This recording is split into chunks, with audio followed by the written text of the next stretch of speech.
बिहार के सीएम नीतीश कुमार आज अपने पद से इस्तीफा देंगे। नीतीश कुमार आज सुबह 10:15 अंबेडकर जयंती के राजकीय समारोह में भाग लेंगे। इसके बाद 11 बजे आखिरी बार बिहार कैबिनेट की बैठक में शामिल होंगे। कैबिनेट की बैठक में मंत्रियों की तरफ से धन्यवाद ज्ञापन होगा। साथ ही फोटो सेशन का भी इंतजाम किया गया है।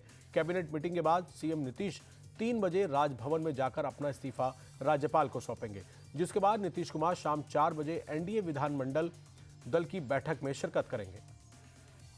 बिहार के नए मुख्यमंत्री को लेकर आज सस्पेंस खत्म हो सकता है। पटना में आज दोपहर 2 बजे बीजेपी और जेडीयू विधायक दल की बैठक होगी, जिसमें दोनों दल अपना अपना नेता चुनेंगे। उसके बाद शाम को 4 बजे एनडीए विधायक दल की बैठक होगी, जिसमें नए मुख्यमंत्री का नाम फाइनल होगा और पर्यवेक्षक केंद्रीय मंत्री शिवराज सिंह चौहान नए मुख्यमंत्री के नाम की घोषणा करेंगे।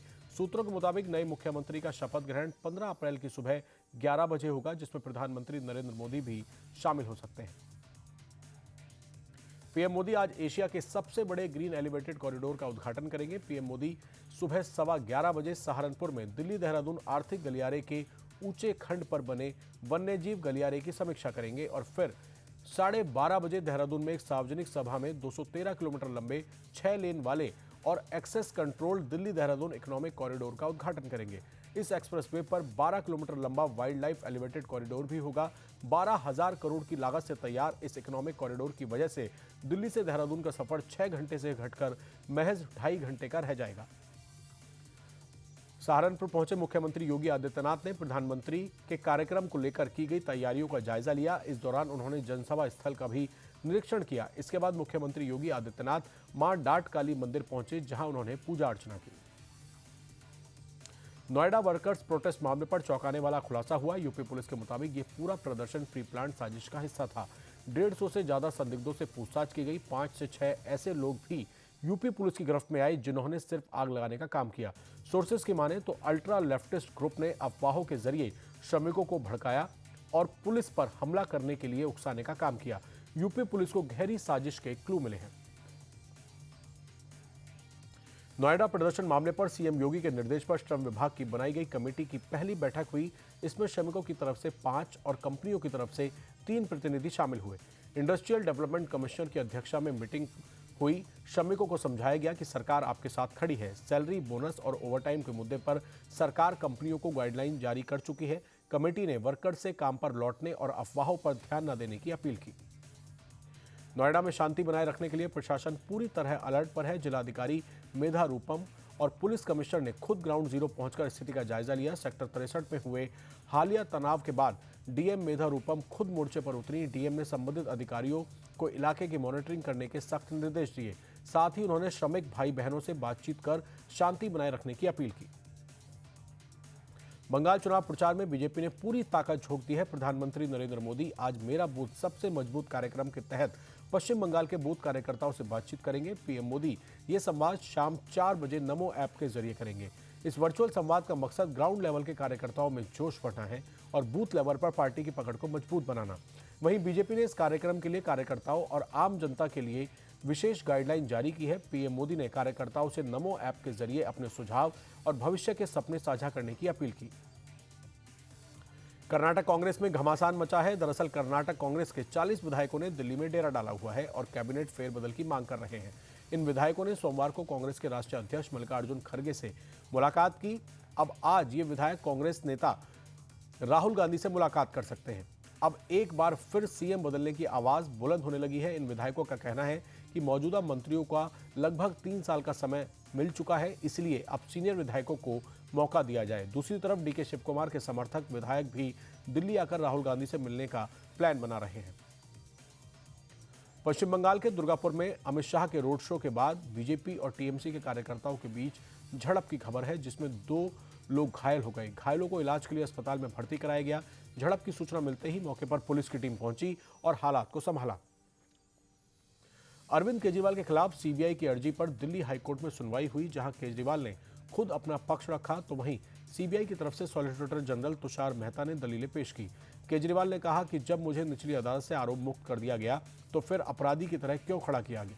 कोर्ट में बहस करते हुए केजरीवाल ने कहा कि बिना मेरा पक्ष सुने ही सीबीआई और ईडी को तवज्जो दी गई, ये सरासर गलत है। उत्तर प्रदेश के हरदोई में बीती रात एक ऑटो गैराज में भीषण आग लगने से हड़कंप मच गया। आसपास रहने वाले लोग घरों से निकलकर बाहर आ गए। सूचना मिलते ही मौके पर दमकल की गाड़ियां पहुंची और काफी मशक्कत के बाद हालात पर काबू पाया गया। आग से काफी नुकसान की आशंका जताई जा रही है।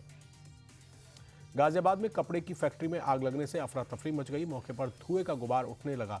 खबर मिलते ही दमकल की टीम मौके पर पहुंची और हालात पर काबू पाया। हादसे में किसी तरह की जनहानि की खबर नहीं है। शॉर्ट सर्किट से आग लगने की आशंका जताई जा रही है। उड़ीसा के मयूरभंज में एक स्कूल में हॉस्टल का खाना खाने से कई स्टूडेंट्स फूड पॉइजनिंग के शिकार हो गए, जिन्हें अस्पताल में भर्ती कराया गया। सूचना मिलने पर अधिकारियों की टीम ने मौके पर पहुंचकर मामले की जांच की। बताया जा रहा है कि 100 से अधिक बच्चे बीमार हैं। यूपी के एटा में बीती रात पुलिस की टीम ने अंबेडकर जयंती से पहले फ्लैग मार्च निकाला। इस दौरान जुलूस निकालने वाले रास्तों का जायजा लिया। साथ ही संवेदनशील जगहों का भी निरीक्षण किया गया। प्रशासन ने सहयोग की अपील करते हुए लोगों से नियमों के मुताबिक ही जुलूस निकालने को कहा। इस्लामाबाद में सीज फायर के प्रस्तावों पर बातचीत फेल होने के बाद एक बार फिर ईरान और अमेरिका आमने सामने आ गए। राष्ट्रपति डोनाल्ड ट्रंप के आदेश पर अमेरिकी सेना ने स्ट्रेट ऑफ हॉर्मुज की नाकेबंदी शुरू कर दी। इस बीच राष्ट्रपति ट्रंप ने धमकी दी है कि हमारी नाकेबंदी के पास कोई ना आए, हमारे ब्लॉकेड के पास से जो भी जहाज बिना इजाजत गुजरेगा उसे उड़ा देंगे। ट्रंप ने कहा कि ईरान हॉर्मुज के नाम पर उगाही कर रहा है। ईरान को ब्लैकमेल नहीं करने देंगे।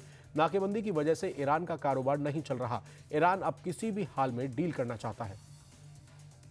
स्ट्रेट ऑफ हॉर्मुज की नाकेबंदी और राष्ट्रपति ट्रंप की धमकी पर ईरान ने पलटवार किया। ईरान के प्रवक्ता इब्राहिम जोल्फागरी ने कहा कि यदि ईरान के पोर्ट्स को कोई खतरा हुआ तो फारस की खाड़ी और ओमान की खाड़ी में कोई भी बंदरगाह सुरक्षित नहीं रहेंगे।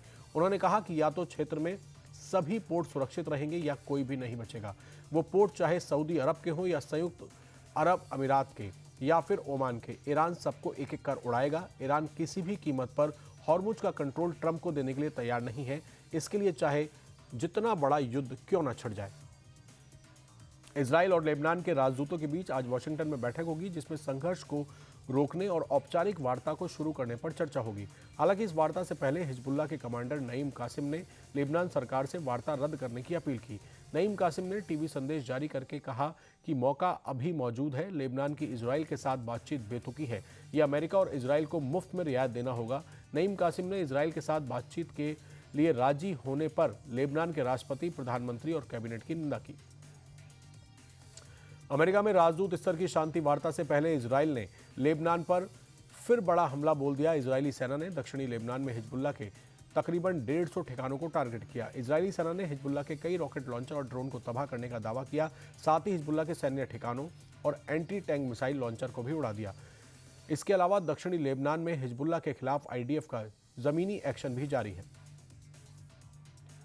अमेरिकी राष्ट्रपति डोनाल्ड ट्रंप ने ईरान जंग आलोचना मामले में पोप लियो से माफी मांगने से इनकार कर दिया।